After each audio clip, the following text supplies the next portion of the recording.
रुआथे ना। कभी यही गोंडे बना राज देखेला नैना तरसथे ना। देखेला नैना रोवतेगा देखेला नैना रोवथे ना। देखेला नैना रोवतेगा देखेला नैना तरसथे ना। कभी यही गोंडे बना राज देखेला नैना रोवथे ना। कभी यही गोंडे बना राज देखेला मने तरसथे ना।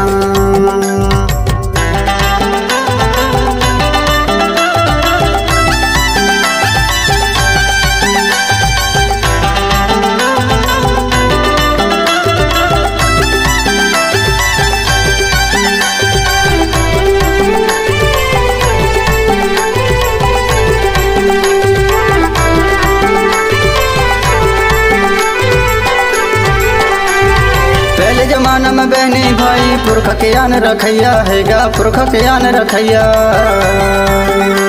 ये छोटे बड़े और पुरखा मन संग मीठी बाड़ी बोलैया हैगा मीठी बाड़ी बोलैया।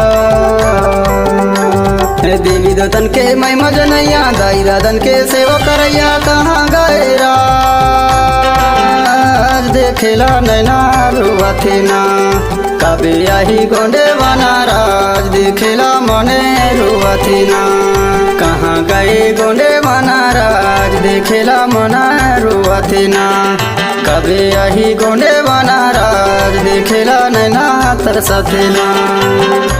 देखेला नैना रोवतेगा देखेला नैना रोवथे ना।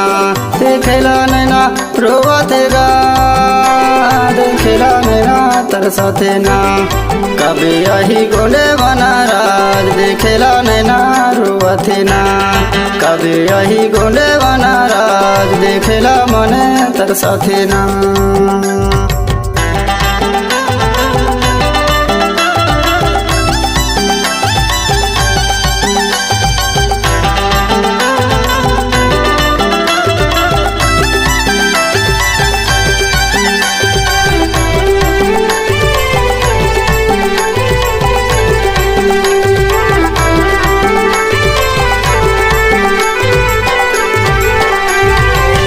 गलिया में खेलन कूदन एक संग बितावन संगी एक संग बितावन।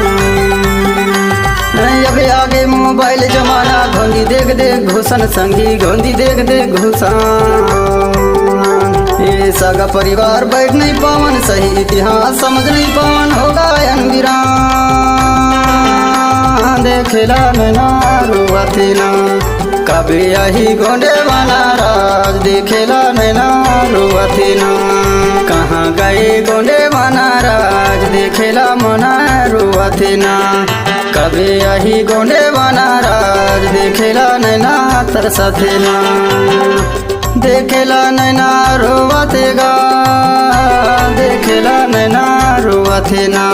देखेला नैना रोवतेगा देखेला नैना तरसथे ना।